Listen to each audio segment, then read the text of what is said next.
There's no such thing as a sure thing in Formula 1.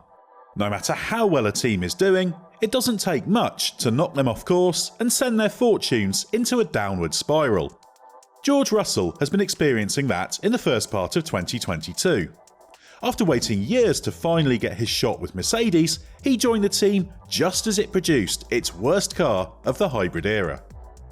F1 history is littered with drivers who ended up going through something similar, showing that no matter how well you try and plan out your career, there's always a chance you could end up in the right place at the wrong time. Just ask Fernando Alonso.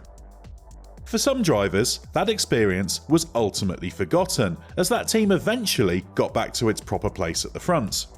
For others, it was virtually career-ending.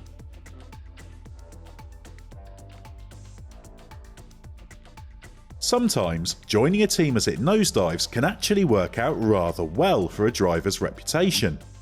Sebastian Vettel's reputation was at its greatest height at the start of 2014, following his run of 4 consecutive titles, and few were betting on new teammate Daniel Ricciardo to do much to destabilise that.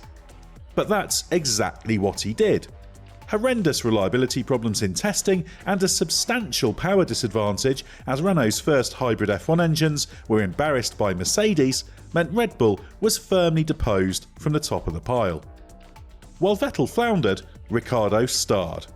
He built his reputation for epic race day charges and outrageous overtaking and snatched 3 unlikely wins, the only ones for a non-Mercedes driver all season. It was an extraordinary performance. But had he produced that form in any of the previous 4 Red Bulls, he'd have been world champion rather than a very distant third in the points.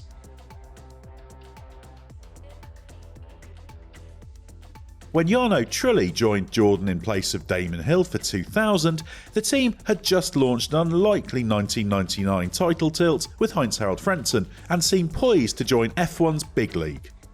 But in reality, as F1's manufacturer era really began, Jordan still didn't have the resources to be a permanent frontrunner and overstretched itself trying to take that final step for 2000. Drastic efforts to get the car's weight down had reliability consequences, and the EJ10 also had a much narrower setup window than its predecessor. A dated and heavy Mugen Honda engine didn't help. Trulli produced some beautiful qualifying laps, starting second in Monaco and at Spa, but never made it onto the podium with Jordan, taking just 6 points all year. This was arguably Trulli's second experience of this in the early part of his F1 career, as the promising Prost team he subbed for in 1997 became hopeless when he signed full-time for 1998 and 1999.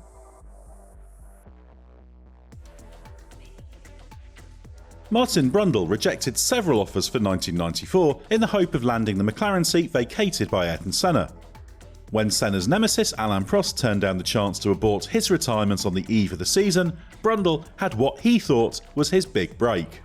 Unfortunately, this tied in with McLaren's new works partnership with Peugeot, whose first F1 engine was underpowered and hopelessly unreliable, problems Peugeot was reluctant to openly admit even as the McLarens kept spectacularly blowing up. Brundle spent 1994 on a race-by-race deal, wary of Peugeot trying to oust him in favour of Philippe Alliot, then was replaced by Nigel Mansell at the end of the year. He has since admitted that by this stage his F1 career was off the rails.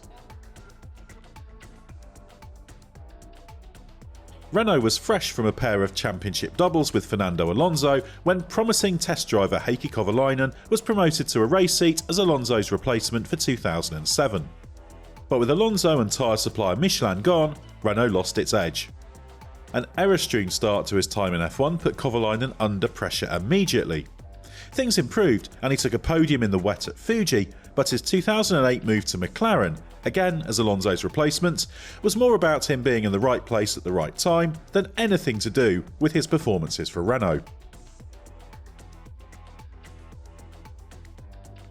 Though McLaren had taken Emerson Fittipaldi and James Hunt to titles in the mid-70s, by the end of the decade it was in the decline that would lead to Ron Dennis being brought in by concerned sponsor Marlboro to transform it for the 1980s. Usurped by teams that mastered ground effect aero sooner and better, McLaren disappeared into the midfield. Patrick Tambay ended his first season equal on points with his 1976 champion teammate Hunt, but they were joint 13th in the championship, with a lapped 4th in Sweden as good as it got for Tambay. He even failed to qualify twice in 1979 and was dropped in favour of rookie Alain Prost for 1980.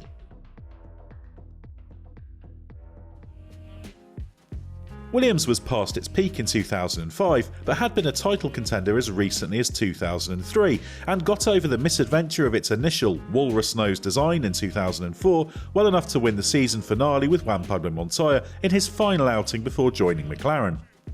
It therefore still seemed like it would be at least a chance for first F1 wins in 2005 for Mark Webber and Nick Heidfeld, who had built promising reputations in lesser machinery up to that point. But Webber and Heidfeld arrived for the start of the next stage of Williams' decline. Its once mighty BMW engines were now struggling, and with BMW about to buy Sauber to create its own works team for 2006, the relationship between team and engine partner was even worse than before. Webber and Heidfeld both scored podiums, and Heidfeld even claimed a light fuel load assisted pole position on home soil for BMW at the Nürburgring. But by this point, it was becoming clear just how far behind Williams was falling on the technical front in F1.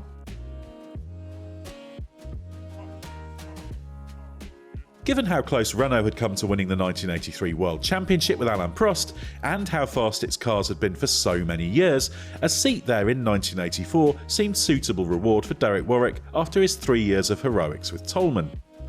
On his Renault debut in Brazil, Warwick was leading by over half a minute from Prost's McLaren with just 11 laps to go, when the suspension, weakened by earlier contact with Prost's teammate Niki Lauda, let go. And that proved to be by far the most competitive Renault was in Warwick's time there, as the tag Porsche-powered McLarens dominated the season. Warwick chose to keep the faith in Renault for 1985, even with a move to Williams Honda on the table, but Renault fell even further off the pace and then decided to pull its works team out of F1 altogether, leaving Warwick temporarily without an F1 drive after Ayrton Senna blocked Lotus's bid to hire him for 1986.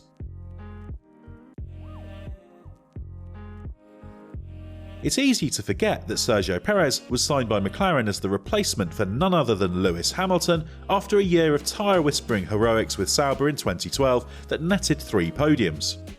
But McLaren went from being generally the fastest team at the end of 2012 to failing even to reach the podium in 2013, thanks to an over-ambitious and over-sensitive design with a peaky performance window that was heavily affected by ride height changes.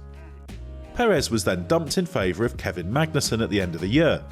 But his new home Force India then proved to be much more competitive than McLaren for much of the rest of the decade, and he's still driving better cars than the McLarens today, with Red Bull.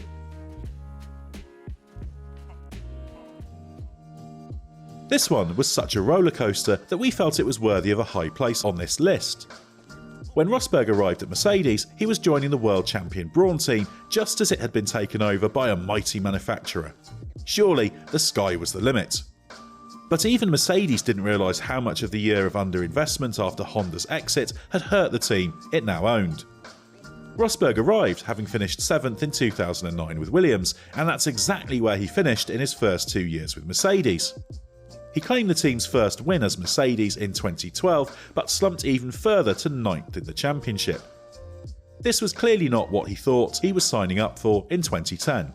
But he stuck with the team, helped turn its fortunes around, and was rewarded when it became the dominant force in F1 with a new hybrid era in 2014. In 2016, he bowed out of F1 as the new world champion, so we can safely say the move paid off in the end.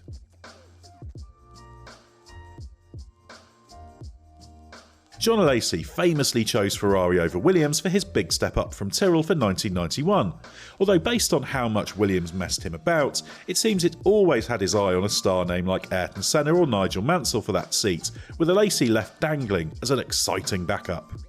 Ferrari wasn't necessarily going to be a step down though. It had won more races than Williams over the previous 3 seasons and fought for the title with Alain Prost in 1990. But just as ALESI joined, the wheels started to fall off. Ferrari failed to win a race for the next 3 years. Its 1991 car showed promise on its good days, but never quite had enough to claim a victory. And Ferrari then produced 2 of its worst cars in 1992 and 93, just as Williams became untouchable at the front.